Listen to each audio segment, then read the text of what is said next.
때예요. 그때 모든 세상 것도 주님께 맡길 수 있었고, 바로 주님으로 인해 세상 모든 게 통제받는 거죠. 지배받는 거죠.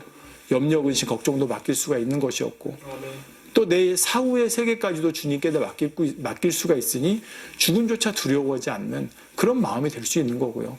그래서 바로 믿음의 선진들은 죽음 앞에서도 바로 주님이 내 마음에 계셨기 때문에 그렇게 살아가실 수가 있었다는 사실입니다.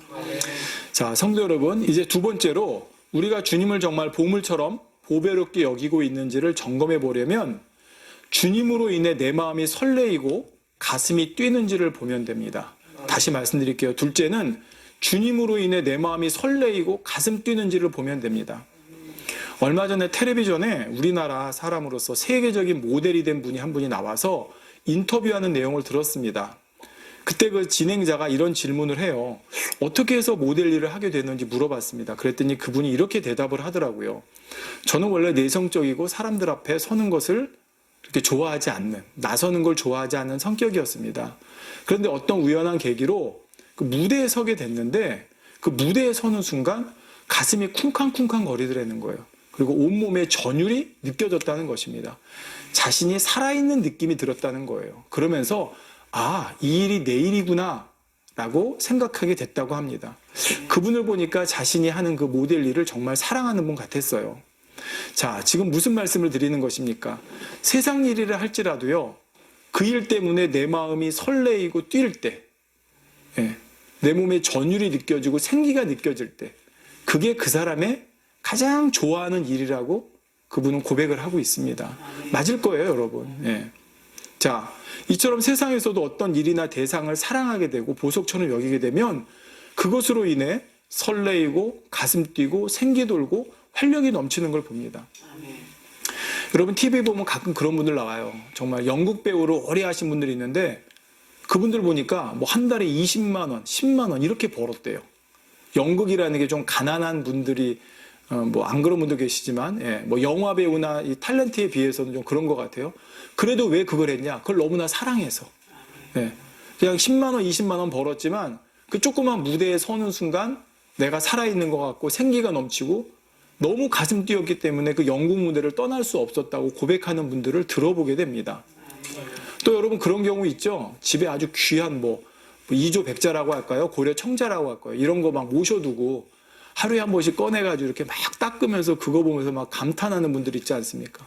그게 낚시예요. 그게 자기의 보물이기 때문에 그걸 보면서 그냥 어쩔 줄 몰라 하는. 자, 이렇게 세상 것에도요, 여러분 보물처럼 여기고 귀하게 여기고 소중하게 여기고 사랑하면 그것 때문에 가슴 뛰고 그것 때문에 벅차하고 감격하게 된다는 말입니다. 여러분 하다못해 TV에 보면 연예인이 나와서 이런 말하는 거 들어본 적이 있어요. 먹을 걸 되게 좋아하는 분인데 그분은 음식을 볼 때마다 가슴 뛰고 설레인대요. 먹는 음식조차도 여러분 그렇습니다. 내가 좋아하는 거기 때문에 그래요. 저는 주 안에서도 동일하다고 생각합니다. 또 제 얘기를 잠깐 드려볼게요. 제가 주님 만나서 정말 성령이 충만할 때 교회 가는 게 그렇게 설레이고 가슴 뛴 적이 없었습니다. 정말 교회 가는 것 자체가 주일마다 예배 드리러 갈 때도 그랬지만 어떤 다른 일로라도 교회를 가게 되면 정말 가슴 뛰고 설레었어요. 벅찼어요. 특히 예배 시간 설레이고 기다려졌습니다. 왜요? 예배 시간은 주님을 만나는 시간이었기 때문입니다. 말씀 듣는 시간이 언제 갔나 싶을 정도로 후딱 지나갔고 또 그 말씀 끝나면 다음 말씀이 너무 기다려졌고 그뿐 아닙니다. 하나님의 일을 한다는 것이 흥분될 정도로 설레었습니다. 뭔가 내가 주님 나라를 위해 쓰임받는다는 것이 가슴 벅찼죠. 그래서 세상에 있는 거 모든 거 다 버리고 주님 일을 하겠습니다라고 결단을 할 수도 있었던 것이고요.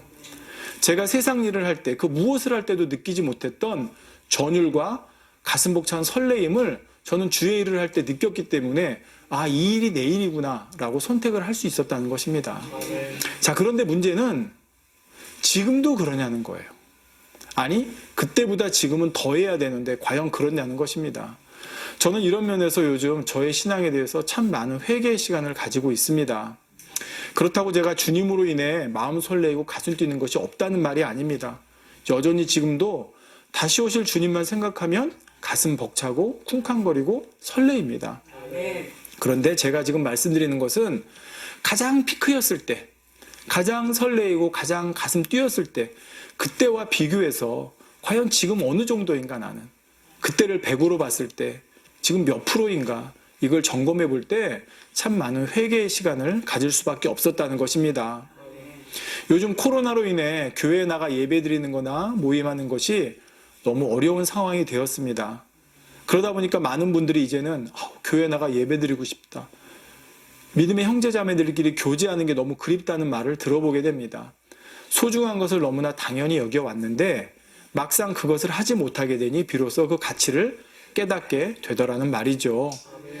우리의 이러한 마음이 이번 사태를 통해서 간절해졌다면 이것이 이번 사태가 끝나고 다시 교회 나가면 또 사라지는 것이 아니라 주님 다시 오시는 그날까지 변하지 않고 더욱 소중하게 여기는 마음을 가지면 좋겠습니다. 그리고 이제는 우리가 교회에 꼭 나가지 않더라도 어디에 있든지 주님과 관련된 모든 것에 내 마음이 설레이고 가슴 뛰는 그런 저와 여러분이 됐으면 좋겠습니다. 어디서든지 성경을 볼 때, 잠시라도 어디서든지 무릎을 꿇어 기도할 때, 잠시 하늘을 보고 천국을 소망해 될 때, 주님 생각하며 찬양할 때라도 늘 가슴 벅차고 설레이는 저와 여러분이 되면 얼마나 좋겠습니까? 언젠가 동해안에 가서 태양이 떠오르는 장면을 본 적이 있습니다. 정말 그 위험 앞에, 그 웅장한 스케일 앞에 입이 쩍 벌어지면서 가슴이 뛰고 탄성이 나오는 것을 느꼈습니다. 그런데 우리 주님이 어떤 분이십니까? 그 모든 우주 만물을 지으신 창조주이시고 주관자이시고 이 세상 무엇과 비교할 수 없는 보배이십니다. 우리가 그분 앞에서 가슴 뛰고 설레이고 벅차하는 것은 어쩌면 당연할 것입니다. 그러지 않는 것이 문제인 것이죠. 내 가슴이 주님으로 인해 주님의 일로 인해 설레이고 뛸 때 내 신앙이 살아있다는 증거인 것이고 내 삶이 주님으로 인해 영향받고 있다는 증거인 것이며 주님께서 나의 보물이 되신다는 증거가 되리라고 생각합니다. 이 사실을 꼭 명심하셔서 아까 말씀드렸죠. 이건 찔림으로 드리는 게 아니라 내가 그렇게 못했다고 회복하자고 다짐의 시간으로 말씀드리는 것입니다. 저 또한 그렇고요. 그랬지. 내가 주님으로 인해 가슴 뛰고 설레이고 벅찼지.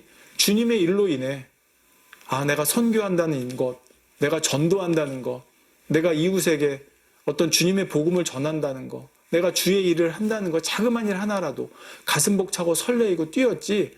그래, 과연 그 마음이 지금 나에게 얼마나 있는지 한번 생각해 보시고 다시 한번 내 가슴이 뛸 수 있는, 내 심장이 뛸 수 있는 주님으로 인해서 말입니다. 주님과 관련된 일로 말입니다. 그런 저와 여러분이 되면 정말로 좋겠습니다. 자, 이제 마지막 세 번째로 우리가 주님을 정말 보물처럼 보배롭게 여기고 있는지를 점검하려면 셋째로 내가 가진 모든 것을 주님을 위해 투자할 수 있는가, 희생할 수 있는가를 보면 됩니다. 다시 말씀드릴게요. 내가 가진 모든 것을 주님을 위해 투자할 수 있는가, 희생할 수 있는가. 자, 사실 이게 쉬운 말은 결코 아닙니다, 여러분. 자, 부모 입장에서 여러분, 만약 자식을 대신해서 죽어야 하는 상황이 온다고 생각해 보십시오. 아마 저는 거의 대부분의 부모가 그렇게 할 것 같습니다. 왜? 사랑하고 아끼는 자녀를 위해 내 목숨까지도 줄 수 있기 때문이죠. 성경에도 보면 예수님께서 이런 비유를 들어주십니다. 마태복음 13장 44절에 천국은 마치 밭에 감추인 보화와 같으니 사람이 이를 발견한 후 숨겨두고 기뻐하며 돌아가서 자기의 소유를 다 팔아 그 밭을 샀느니라. 즉 천국을 소유한 사람, 천국을 발견한 사람, 주님을 만나 구원의 복음을 접한 사람은 내 모든 걸 다 팔아서 기꺼이 주님을 얻으려 한다는 것입니다. 자, 근데 여러분 이때 조건이 있어요. 100% 확신이 있어야 한다는 거예요. 이거 99%, 90%도 아니에요. 여기 보면 이 사람은 자기의 소유를 다 팔았대요. 이거는 내가 지금 발견한 이 보화가 내가 가진 모든 재산을 팔아도 될 만큼의 가치가 있다고 이 사람은 100% 확신이 있었기 때문에 이걸 하는 거예요.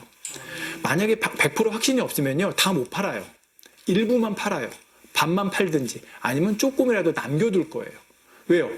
아닌 경우를 대비해야 되니까. 근데 여기선 주님이 뭐라고 그러셨냐? 자기의